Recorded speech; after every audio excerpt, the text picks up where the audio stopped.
What's happening, fam? Welcome back. Today we're talking all about fasting. Some people are going to tell you fasting is the absolute best thing that you could do, an autophagy, and it's going to make you live forever. And other people are going to tell you do not fast. It's going to tank your thyroid. Your metabolism is going to be trashed, and you're just going to be a hangry little bitch. So before we look at the wonderful and weird world of the internet, I'll tell you my take on fasting has evolved over the years. I used to think that it was something that we should be doing all the time-restricted feeding, intermittent fasting, skipping breakfast, because you get a hold of these ideas and they make a lot of sense, right? We've been told breakfast is the most important meal of the day. And then somebody tells you, you know what breakfast is? Break fast. And it doesn't matter when you break fast. You could do that at 12. You could do that at 2 p.m. And there are some logical and kind of sexy arguments as to why. Let your digestion rest. Let your gut heal. You'd even hear people say that it's going to elevate your growth hormone and testosterone. When a guy hears something like that, who doesn't want to do some fasting? But as I've aged a little bit, as I've understood human metabolism and the role of stress, my thinking has evolved somewhat to the fact that the dose makes the poison with pretty much anything in life. And I think that people latch onto a trend like fasting and think it's the panacea, when the truth is that it is a tool that you can use, but you should be very mindful about it because it will raise stress hormones. It can slow down metabolism and digestion. And depending on your goals, it might not be the best thing for you. If you want to build muscle, you need to stimulate muscle protein synthesis. You need to be training, and it's hard to do that when you are fasted. And once you've trained fueled, you're probably never going to go back to training fasted. So there's a time and a place for it, but Nuance applies. And we'll see how that nuance fleshes out on the internet. So let's dive in. Oh, I like this guy. I like this guy. I've seen this guy before. The Asian sensation. Here's why you should be fasting. Before I discovered fasting, I was scared. My parents and health experts kept saying that it's harmful for you to skip meals. But if you really think and read about history, you will realize that fasting is the most natural and healthy thing you can do for your health as far as food and nutrition is concerned. The human body is not meant to be eating or digesting food every waking hour. Our body is meant to fast regularly. When you have no food in your digestive system, your body now has more energy to dedicate for other important tasks, like clearing out the cellular waste that you've accumulated throughout the day, or using body fat as an energy source. Pretty solid take. You know, a lot of the stuff you said there is definitely on point. You know, if you're eating every waking hour of the day and you're never giving your body a chance to heal and digest and get parasympathetic and absorb nutrients and just give the gut a bloody minute from putting things in your mouth, then yeah, there's potential issues there with kind of overtaxing the system. And that's without even talking about the food quality. What is the food that we're constantly shoveling in our face? If that's low quality processed food, now we've definitely got a recipe for disaster. But, you know, then the conversation becomes, well, how much is too much? He says fasting is the most important thing you can do for your health. Well, maybe, but if you fast indefinitely, you're going to have some problems. You need food. I would say maybe like some intermittent fasting, some time without food. And maybe what's enough for that is to finish eating around 6 p.m. and go the whole night, let your body do its thing, and then nutrify yourself when you wake up again so you've got food in the tank to tackle the day. There's conflicting opinions on how much fasting is the right dose, and it seems to be that it's a yes, no, it depends maybe kind of deal. Some issues are more prominent in women. Some men are going to find fasting much easier. They're more kind of simple, let's say, at a kind of biochemical level. But we can't just take all of these statements as the truth. We've got to investigate some conflicting opinions. So let's look at some anti-fasting takes. All right, this guy says 24-hour fasts are bad. Let's see what he's got to say. When you're in your 50s or above, you have to seriously consider the advantages and disadvantages of using fasting as a tool for weight loss and triggering autophagy. Because you have to look at the potential of losing some skeletal muscle mass if you're doing the longer fasts over 24 hours. And skeletal muscle is a protein sensing organ. It responds very quickly to leucine. And leucine triggers mTOR, which triggers, in effect, muscle protein synthesis. So you have to evaluate what is more important for you. Is it triggering autophagy? Is it losing weight? Or preserving your skeletal muscle? Okay, another solid take. So what's propositioned here is this concept of autophagy. All right, so this is like an automatic process in the body that activates to do what you would akin to like a cellular house cleaning, if you will. It is going to digest, in essence, cells and a cascade of enzymes. It's going to break down. It's going to get rid of waste products. But this has always been one of the prominent proponents' arguments for fasting is you're going to increase autophagy, which isn't wrong, but tons of things increase autophagy somewhat more powerfully than fasting. Like exercise is a powerful stimulator of autophagy. Even caffeine. Caffeine stimulates brain autophagy and liver autophagy. So there are many, many ways to skin this cat and get autophagy. So I wouldn't say that that should be your primary driver while you do it. And then this gentleman goes on to say that it's equally important to consider this as you age. Like if you're a male over 50 and you know that testosterone is on the decline, and preserving lean muscle mass is one of your primary goals, because we know that muscle is like this organ of longevity. It's a tissue that you want to build, invest the resources in, and keep for as long as you can. That if you start to do longer fasts frequently, that leucine threshold is going to come down, that mTOR is going to turn off, and you will start to chew through some muscle. And that is true. You will lose some muscle on longer fasts. You've got to weigh up the pros and cons of whether that's worth it for you. And I don't think this just applies to people after 50. You know, you're going to lose muscle mass if you are not eating, because your body essentially has to get the nutrition that it needs. If it's not coming in through the mouth and it needs glucose, for example, for red blood cells or certain areas of the brain need glucose, then it initiates a process called gluconeogenesis. It's going to make new glucose. And where's it going to get that glucose? It's going to get it from tissue. It's going to get it from amino acids. So once you churn through your stored muscle glycogen and your liver glycogen, the next stop for your body to go is muscle tissue. Do you want to sacrifice muscle in the name of autophagy? I'm not so sure. If you're a woman in midlife, I've got 7 reasons why you should consider time-restricted feeding or intermittent fasting as part of your health plan. I'm Dr. Mary Claire Haver, board-certified OBGYN and culinary medicine specialist. These are evidence-based findings specifically done on females in perimenopause or menopause. Number 1, intermittent fasting improves weight loss. Number 2, intermittent fasting improves weight loss. Not wrong, but all weight loss is not equal. Weight loss can mean a combination of fat loss and muscle loss. If we just could get fat loss, everybody pretty much wants that. When we talk about weight loss, we're in sticky territory. Fasting will cause you to lose weight. Again, how much of the weight lost is muscle? That is no bueno. So she's not wrong, but it's not the full picture either. Improves belly fat or visceral fat. Interestingly, fasting can cut through the belly fat, she says, but fasting will unequivocally also elevate the stress hormones, the catecholamines, your adrenaline, norepinephrine, cortisol. And when those things are elevated, you actually have a propensity to store more body fat in those sensitive areas. So again, nuance is the thing here. It's not so black and white. And when people speak very confidently online and say, this is 7 reasons why every woman in menopause should fast, and people don't know this stuff, they're just likely to do it. And maybe there's some good, but you can't just throw all the baby out with the bathwater and say good, bad, ugly, indifferent. There's a lot of nuance to stuff like this. Number 3, intermittent fasting decreases cortisol levels. Number 3, intermittent fasting decreases cortisol levels. I'm going to call that one false. Fasting actually increases cortisol levels, which makes sense. When you fast, you are under stress. Your body is going to activate this kind of forager mindset to go out and get food, because food ensures survival. If you are not eating, the longer you go without food, the more stress hormones are going to ramp up. Number 4, intermittent fasting improves glucose intolerance. Number 5, intermittent fasting protects against age-related memory decline. Number 6, intermittent fasting improves liver function. Number 7, intermittent fasting improves your lipid profile and cholesterol levels. Here we go, Gary Brecker. If you wake up in the morning and you do not like to eat, you're not hungry, it's probably because your blood sugar is very, very low.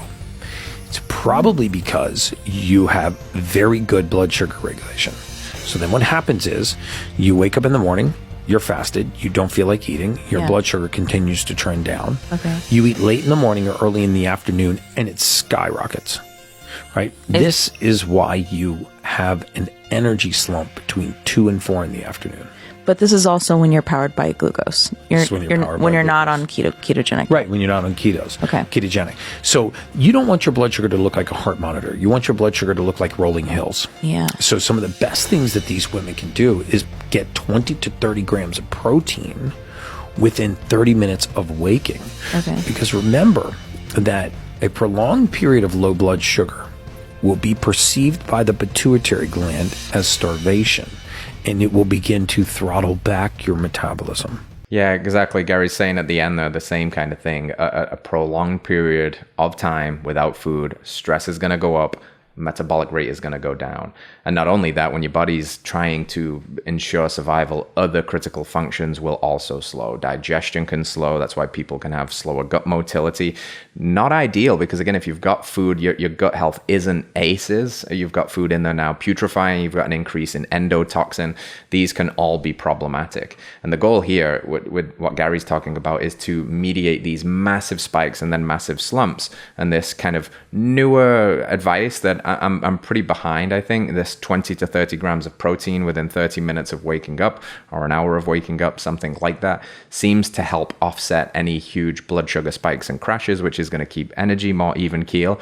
And anything we can do to get people actually eating what I would say is a minimum protein requirement per meal, 30 grams, because if that's 3 square meals a day, then we're over the RDA's recommendations, which are not optimal by any means. That's basically just staving off sarcopenia and starvation. But you want to ideally be getting something like 0.8 to 1 gram of protein per pound of your goal body weight. And this is a way you start to get the 30-ish, 40-ish, 50-ish grams of protein at a meal, and a couple of solid snacks will get you there. And it's going to do wonders for your insulin sensitivity, wonders for your muscle mass, wonders for your energy. And when you're eating that much protein, you're also just not going to find yourself in the snack drawer looking for that crap as well. It's removing a lot of the junk and it's giving your body what it needs to thrive. So pretty solid advice there, I'd say.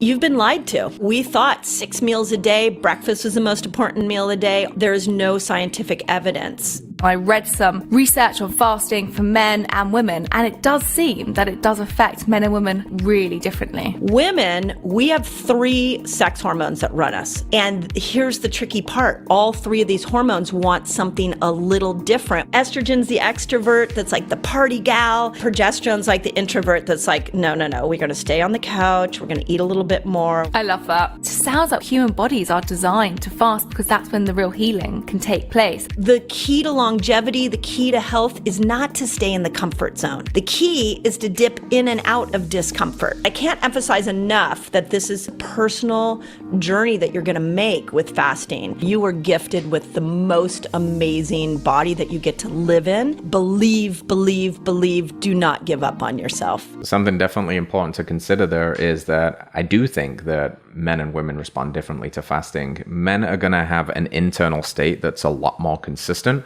and women are going to fluctuate based on their cycles. What phase are they in the cycle? Are they luteal? Are they ovulating, etc.?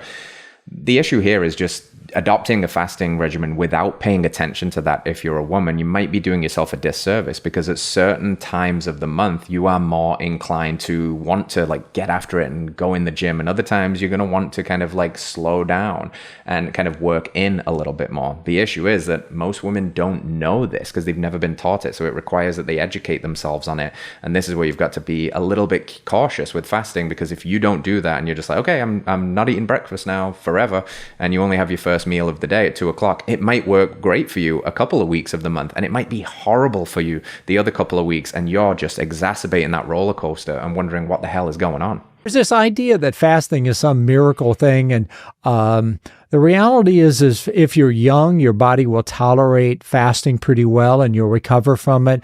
But what we know is that fasting in older adults probably generates a fairly significant loss of lean body mass, and to the extent that it's muscle loss, its chances are not recoverable. It's a very good point. And again, I mean, when we're young, we can get away with a lot, not just fasting. I remember being 22, I was made of magic and rubber. I could go out and party and stay up till 2:00 in the morning, wake up, crush a workout on a caffeine and a dream, and Bob's your uncle. But as you start to get in your 30s, your 40s, and this gentleman's talking about when you're into your 50s and 60s, you're not going to be able to get away with it as much. And he raises another incredibly important point when this fasting conversation is in the room: muscle loss. Again, the older you get, the more you want to hold on to that muscle. The older you get, the harder that is. And fasting is going to encourage muscle loss. And at that point in your life, it's going to be really, really hard to get it back. So there's some consideration here on when you do it. And if you're on the spectrum of becoming an older man or woman that is trying to maintain muscle, which you should be, then maybe fasting or prolonged fasting isn't right for you. If you're going to recover, it's going to take massive volumes of resistance exercise, and you can maybe do it, but we think it's a bad idea. So fasting to me is something more than 48 hours. I think for anyone over 40, they should never do that. I think if you're 20-year-old and you do it, you're probably fine, but I think having balanced diets is a much better approach. It's a bold claim. He says anybody over 40 should not fast, and he's defining fasting as anything over 48 hours. And I do think that's an important distinction, because we hear like, I'm intermittent fasting, when that just means I'm skipping breakfast. I wouldn't really call that fasting either. I'd call that something like time-restricted feeding. You're eating within a feeding window, 12 to 6 p.m., for example. Fasting, as I would say, or as this gentleman would say, is probably when you're getting in that zone of 24 hours plus, 24, 48, 72.